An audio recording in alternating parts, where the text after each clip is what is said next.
Russian President Vladimir Putin said on Monday that he was ready to extend by 1 year the last arms control treaty between Washington and Moscow that limits the number of nuclear weapons each side has if Donald Trump is willing to do the same.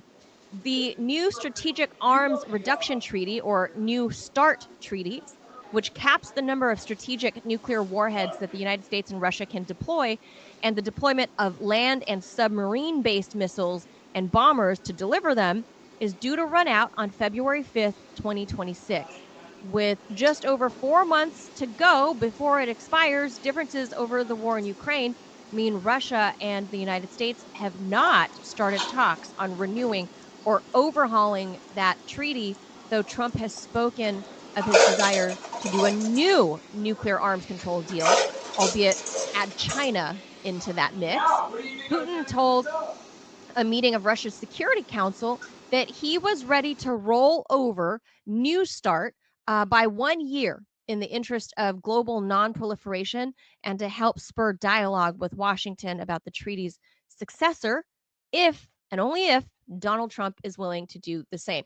So basically, Vladimir Putin's extending the olive branch to say, look, I know we haven't resolved this whole Ukraine thing in 3 years, going into its 4th year.